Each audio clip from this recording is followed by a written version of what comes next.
Well, since I already gave one bio on Steve, I had to find other things to tell you about him. And so obviously his picture, if you want to throw his picture up one more time, had him in his scouting attire with his wrapped vehicle for his DG year. And he's been a member of Rotary in the Rotary Club of Pleasant Hill, California since 2002. He served as president, then ADG, and then he was district governor of 5160, 2013 and 14. And if you'll remember, he did work as a supervisory special agent for the U.S. Department of Health and Human Services Office of Inspector General for 30 years, specializing in Medicare fraud cases. And there we see the word cases, copy and share everything. I'm going to remember that little acronym. He was involved has been involved with Boy Scouts of America and was vice president of their district of operations for the Golden State area in 2020 to 2022. And my little tidbit about Steve is that his daily post on Facebook called Today's Humor never fails to make me laugh. And it's usually one of those where when I laugh out loud and then Rich says, what is it? I usually have to share the whatever funny daily Facebook post he had. And he gave us a program a few months ago about the Brew Fellowship. Today, he's going to give us a little history about Paul Harris and kind of the beginnings of Rotary. So take it away, Steve. There we go. Thank you, and good afternoon to all of you. Today, we're going to talk about something that takes our time and our treasury. We're all passionate about Rotary, and that's because of a guy named Paul Harris. And I promise you, you're going to learn something about Paul you don't already know and how we really got founded. And I'm curious what you think is the story of the founding of Rotary. Ken Hirsch, you're PDG. What do you know about the founding of Rotary?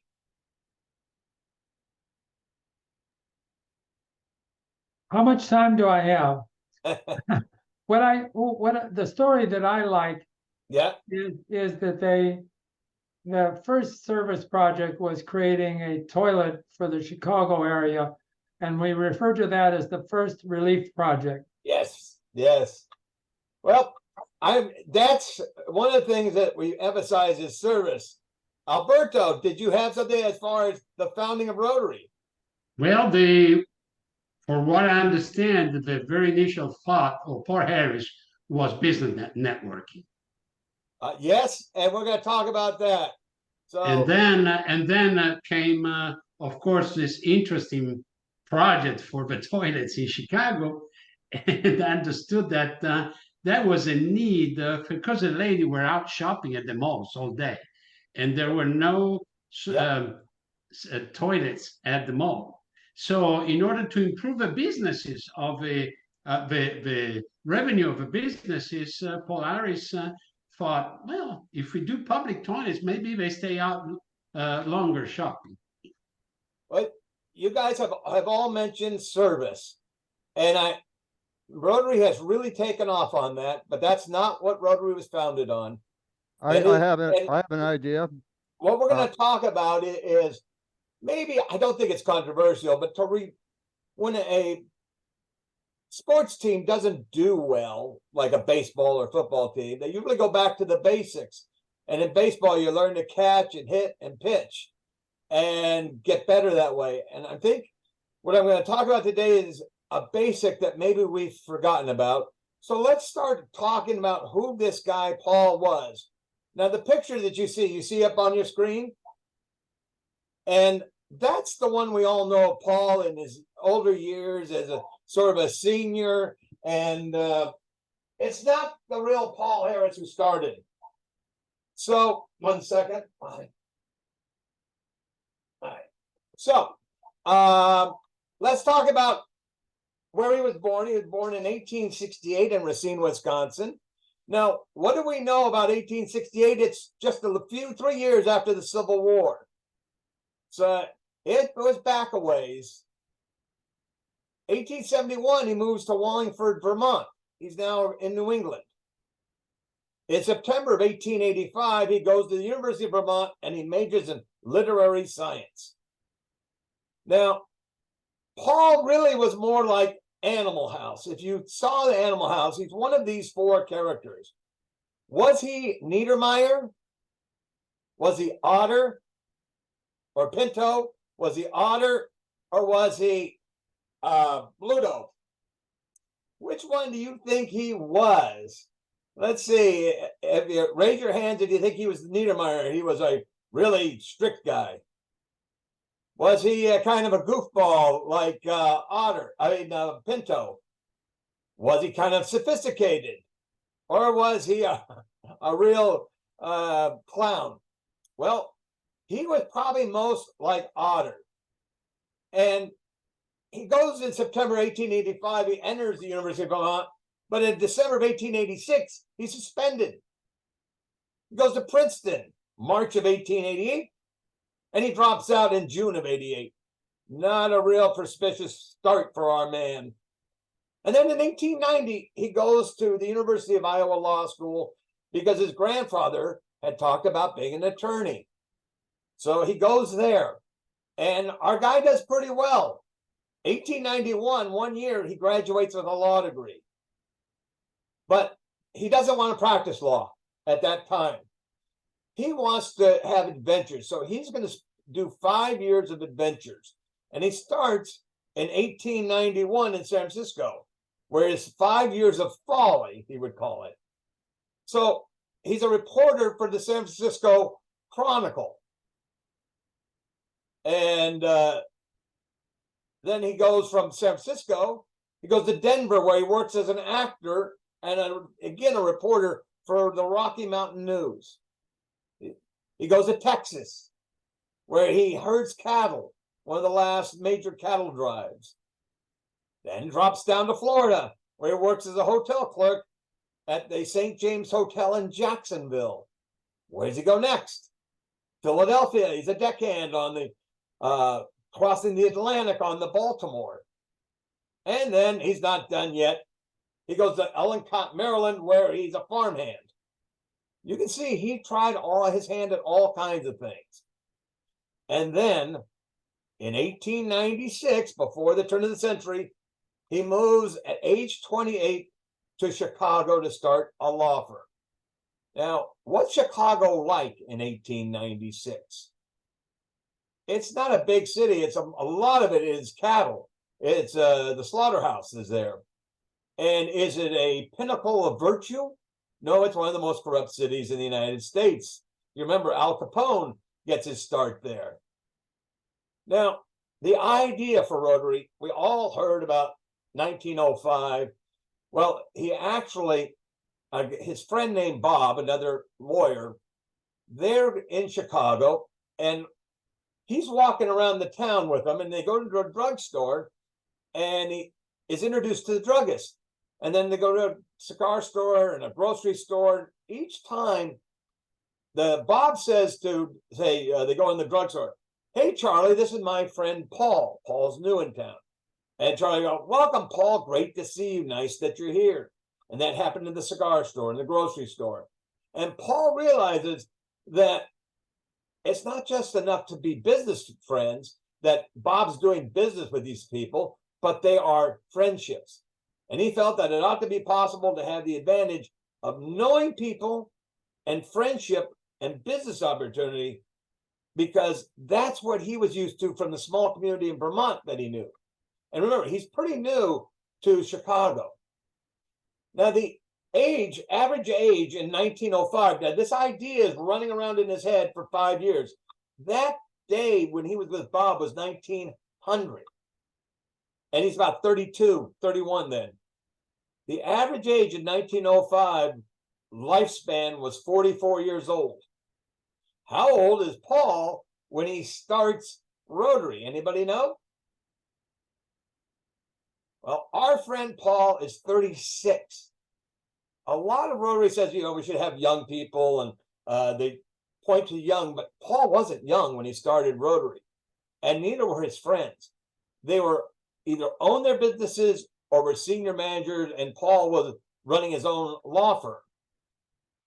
Of course, there's Sylvester Shield. He's 35. He's a coal merchant.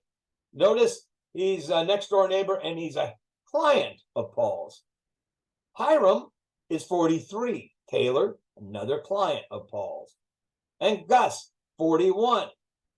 Do you notice what's in common with all three of his friends that start this first meeting in 1905, February 23rd, 1905? They're at Gus's office because Paul's office wasn't available. So these are the four Beatles, and I'll tell you about the fifth Beatle who couldn't make this meeting. So if he'd made this meeting, he would have been famous, as they would have been the top five, not the top four. And you may not know that Hiram and Gus didn't make it very long. They both were out of Rotary within 6 months. So Paul starts, and there's no Rotary International, there's no big group. He starts with 4, but he loses 2. Sylvester is his best friend. Sylvester's buried next to him, not his wife, it's Sylvester. So it all begins in 1905 at the meeting. But before the meeting, Paul and I think it was Sylvester, they go to Madame Gall's Italian restaurant across the street from Gus's office. And interesting, it was the most famous restaurant, Italian restaurant. Caruso went there and told the madam, I wish I could sing as well as you cook. And to which she responded, I wish I could cook as well as you sing. So they have a big dinner, they have some wine, and it's cold outside, it's February. And they go across the street, and this is the meeting room. It's recreated at Rotary 1 in Chicago, or in Evanston. And they're sitting around those 4 tables. Those 4 chairs around that table, this is Rotary. And he didn't call 4 people. These were all clients of his.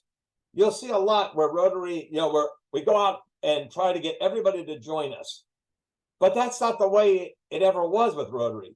He knew these people. These are people he chose because he had done business with them. And it really wasn't all about business. Now, the first meeting, what did they talk about? What happened at this first meeting? Well, it was going to be social in nature, not business. Rotary didn't start out as a business networking company. It was going to be a social outfit because they're all working hard. So this would allow them to get to relax and know each other, because he wanted to be able to collaborate. And one of the things you may not know about our buddy Paul, he was a practical joker. He was all about fun. The big F word is fun. And he wanted to have practical jokes and have fun with these guys. And he wanted trusting them as friends. So they were already in the habit of exchanging business. So why not expand this into a social outfit? And that's what was different about, there are lots of clubs in Chicago then, but not of a business/social nature. Now, notice one word I'm not going to mention a lot is service. This wasn't about service. Service didn't start till 1908, about 3 years, 1907, 1908, in the 3rd year. So Harris ascribes his love of fun and companionship with men as the activating motive that Rotary came into being. Notice he didn't say, I wanted to serve the community. I want to do service projects. I wanted to do business. I wanted to get rich. It wasn't that. It's his love of fun and companionship. And I'll point out that most successful clubs that I've ever come across are fun clubs. They like to get together and have fun with each other. So these are the 4 guys. But the next meeting, now held 2 weeks later, and this is in Paul's office. What do? There are now 7 members. How do we go from 4 to 7? Here's the guy. Here's a name, and there are several names that are big in Rotary, but we don't know them. A guy named Harry Ruggles. Harry Ruggles was the 5th Beatle. He should have made that first meeting, but couldn't. And if you're a singing club, he's the guy to introduce singing to Rotary.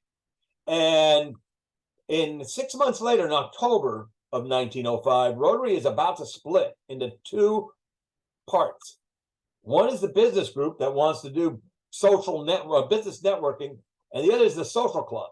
One thought, we just want to focus on business. The other, we want to have fun. And Harry is the one that brought them together. And Harry is also the one that saved Rotary 3 years later when Paul quits. And that's right, Paul quits Rotary in 1907. Harry Ruggles invited his friend William Jensen as a real estate agent. Again, nobody cold called. There's no strangers here. Harry Ruggles brings his friend. Hiram invites his dentist. And these are the first 7. Now, nobody knows Harry, let alone William and Fred. And then second meeting, they're talking about, all right, what are we going to do? All right, we're going to have this group. And they're all friendly and they're a good cheer and they're probably having drinks. The key meeting for Rotary is the third meeting. But let's say they decided it's going to be a social nature. They want to become friends and enjoy each other's company. It's not about business. Again, it's not about service. It's about getting to know each other and this family, Rotary family. Non-controversial, no politics, no religion. And if they could create a haven away from the stresses using jokes and horseplay, it gives their opportunity to return to being boys again. This isn't a serious group. Rotary, sometimes it's this big, serious corporate. The meetings, the first meetings, they kick away the chairs and they have horseplay. And that was they look forward to having fun every night. And this, again, allows them to relax. All right, the classification system. We all know that you're limited to 1 member from an occupation. Where did that come from? Well, actually, it was never intended. Well, it wasn't a start. They didn't form it to get people only to represent 1. Remember, Paul is a practical joker. Not everybody gets practical jokes. Some people don't. So first, the candidate was considered by the whole membership. And unless they were unanimous, they were not allowed in. And it played a part secondary to fellowship. Here's how it really worked. If you joined and you didn't get the fun and the practical joking, they wouldn't say, well, sorry, you just don't fit. I'm sorry, we already have a realtor. We already have an attorney. Sorry, but you can't join. They didn't want to tell them why. We just don't like you, or you don't. Here's another reason. Desirable served to get in, and his classification conflicted with the present member. Some juggling was resorted to, but if they wanted to put the person in, they could slice the categories any way they liked. Now, March 23rd, 1 month later, this is the meeting that's critical to us. There are now 11 members. All right, we went from 4 to 7 to 11. And I talk about small clubs. How many members are in your e-club? 19 currently. You're twice as big almost as the group that was meeting on the 23rd. Whenever I find small clubs, I go, if you're less than 4, maybe you got a problem. But they founded this multi-million member organization with 4 guys, and then 7, and then 11. So what are these 11? Okay, it's at Shields' office. And Paul didn't want to be president, so he's not. Sylvester's the first president. And that's because Paul insisted on it. The group determined not to set any dues or initiation fees. Now think about this going in your club. Instead, they imposed a 50-cent fine. Remember, in 1905, 50 cents is a lot of money, who failed to be present. The people who funded the Rotary meeting are the people who aren't there. And you also were fined if you ignored a written notice of being there. So like today, if you don't respond to an email, you're the one that's fined. Can you imagine if we were to go back to this first one and fund our clubs with the non-participants? Newton remembers this tradition was adopted as a rule at the 3rd meeting, requiring members to be addressed by their first name or nickname. Now was very different back then. In 1905, it was Mr. Smith, Mr. Harris, it was Mr. Lack. No, it's Sylvester, it's Gus, it's Hiram, it's Paul. And that was unique. And immediately, once you call by your first name or your nickname, it became social in nature, and that was huge. Imagine this, every year, all the members had to be re-elected each year to permit them to continue. And actually, only thing that what remains of that is our president is every year. All the officers except for RI directors have to have 1-year terms. But at the very beginning, all Rotarians had 1-year terms, and everybody had to be reelected. Okay, I want you to vote for your favorite name. Here are the names. I'm going to put it out there. We aren't anything. We have no name right now. So here are the names that were proposed. The Windy City Roundup. Raise your hand if you think that's your name. The Chicago Fellowship. The Chicago Circle Club. The Lake Club. The Chicago Civic Club. The Booster Club. Friends in Business. Men with Friends. The Triple F Club. Food Fun Fellowship. The Trade and Talk Club. By the way, if you want to know which one Paul proposed as the name, he proposed the name The Conspirators. He didn't pick the name that we were chosen by. And everybody goes, no, Paul, don't think that's the name we should call ourselves. So here is the proposal. Oh, the Round Table Club and then the Rotation Club, because they rotated from office to office. Remember, there were Gus's and then Paul's and then Sylvester's. And here's where Paul's input came in that became critical. He goes, well, if you're not going to call us the Conspirators, let's not use Rotation Club. Let's call it the Rotary Club. And that's our first wheel. How this gets to be a gear, we still refer to it as a wheel, but it's actually a gear. You have to have the keyhole in it, because without the keyhole, it was pointed out, it wouldn't work. But that's the original wheel. And here are our original members. And if you look at them, they're either own their businesses or they are senior in their businesses. These aren't young people starting their lives, just getting married and just starting their careers. Gus is still there at the time, but he's gone very quickly. Harry Ruggles is there. And interesting, down at the lower right-hand corner, you have 2 honorary members. This is in the first year. These are the boys of 1905. We already have 2 honorary members. All right, where do we go? 1906, Albert White is our second president. And of course, we all know Albert White. He's very, right, we have the Albert White Award. No. 1907, Paul becomes the 3rd president. And here is he now wants to introduce service, which you had mentioned earlier, Ken, about the service project. But the club didn't want to do it. So he forms a subgroup and has them work on the service project. And the way they got the idea, Paul had seen there was a newspaper boy who was cold, and they bought him a jacket. There was a farmer whose horse died. They bought him another horse. Also, they're now being exclusive. They're doing business with each other, and it says, maybe this is looking selfish. We need to balance that.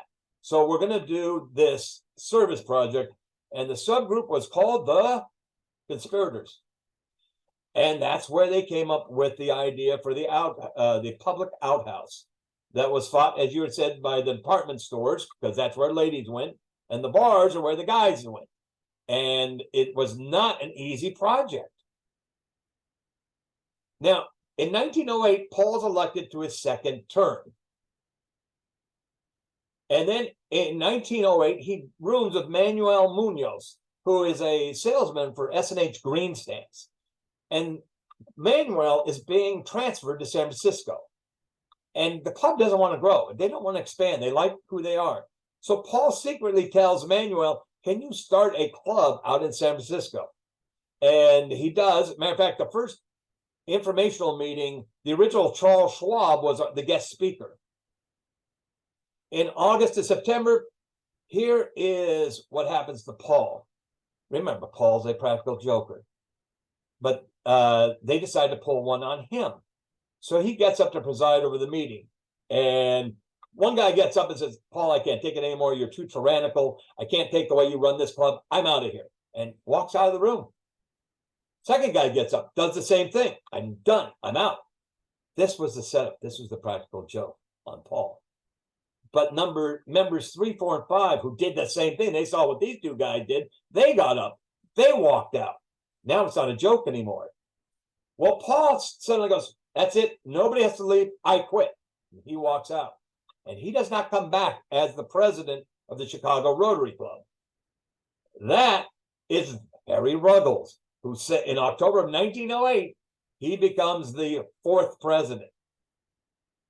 Now, Paul will continue as the head of the Rotary organization. By the way, November 1908 is our 2nd club at San Francisco. 3 is Oakland. 4 is like Seattle. 5 is Tacoma. It's primarily a West Coast organization. All right. 1910.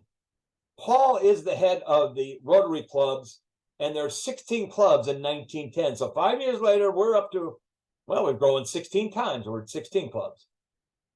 Paul was single, and this is important. From 1905 to 1910, Paul's single. Jean is a Scot, and they marry. And remember, Paul is an attorney, and now he's married. But he's spending all his time on Rotary. What is he not doing? Well, he's not taking care of his practice, and more importantly, he's not paying attention to Jean.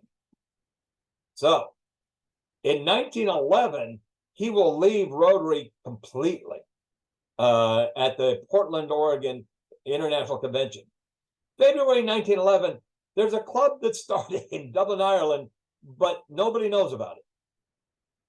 August, the 2nd convention, that's the one in Portland, Oregon. And on Friday, Paul is the head of Rotary. Sunday, he's gone completely. The only thing he'll do for the next 20 years is write a letter that's read at the International Convention. Our motto isn't service above self. It's he profits most who serves best. You may not know this, but service above self didn't become our official motto until 1987. And the other one was service, not self. So Paul begins to mention Rotary in terms, international terms, but he's gone. And a guy named Chester Perry, even Paul will tell you that Paul founded Rotary, but Chester built Rotary. And he brought Paul back as the figurehead and put him in an office at the top of the Rotary headquarters and brought him back. But Chester's the one that ran Rotary for 20, maybe 40 years. I take it back. The first international club recognized was Winnipeg, Canada. And Paul's elected to emeritus. So that's the 18-year absence for him. The first Rotary club in Latin America is 1915, Asia 1919, Africa, Australia, and Europe 1921. So in 16 years, we've gone around the world. That is fast growth. And we adopt the name Rotary International in 1922. We continue to grow, and this is a very important resolution 34. Rotary was looking to do a national project, boys clubs, but clubs pushed back on that. They want to be independent. And in June of 1923 is the resolution that states that all clubs are independent and free to determine which projects to become involved in. Polio Plus is a consensus project. You don't have to do it. There's no mandatory. Every club is independent and can do as they wish when it comes to projects. And that dates back to 1923. 1925, we're now 10 years old. Within one decade, we're at 200 clubs and 20,000 members. 1929, he suffers a heart attack. 1945, Sylvester Shield dies in Chicago. And in 1947, Paul Harris dies. And just before he passed, they interviewed him and they asked him, did you think Rotary was ever going to become this international? And he goes, no, I just was looking to have some friends. Yeah, I was lonely. And have fun. That is the basic that I think we don't emphasize enough, is we talk about service, and service is good. But in my club, we stay together because of the fun that we have together and the chemistry that we've got. When Paul died, there were 6,000 clubs. We go from 1 to 6,000. That's a 6,000% growth. Can you imagine if we grew from 32,000 and we had a 6,000% growth? And we're in 75 countries in. We're now in over 200 countries and 300,000 members, and we're now at 1.2 million members. And the key wasn't service. Again, this is the foundation upon which Rotary is built is friendship. And no less foundation could it have stood. And I would put it to you that really what the future, and right now, I think the world needs Rotary more for its friendship than ever before, because we're all meeting online right now. We need these connections, and we need in-person connections, and we need real friendships. Being a Facebook friend isn't really a friendship. And today's the young people, and a lot of people they're like Paul was. He was in a little town of Vermont, and he didn't know anybody. Everybody lives online, and they really don't know anybody. And what we can offer is friendship. And the other thing we can offer is fun. In this world where so many things is serious, and if you watch cable news, they'll scare you to death. It's all serious. And the other thing is you can't do comedy on college campuses because you offend people. Senses of humor are a thing that are rare, and sense of humor we're losing, and that is a very big ingredient. And Rotary is where we can hopefully continue with our sense of friendship and our sense of fun and sense of humor. And that, I think, is where Rotary could grow and where there's an opportunity, because a lot of people do service. And if you don't want to do business, you got a Chamber of Commerce, we could just be a Chamber of Commerce, and all we want to do is business. And all we want to do is service. The American Red Cross, the American Cancer Society. There are a gazillion people that do service. Where we're unique, we do both. And I would propose that what we do on top of it, the third element, is we have a good time doing good work. And with that, I want to thank you for your time, and hopefully you've learned something about Paul and give you some food for thought.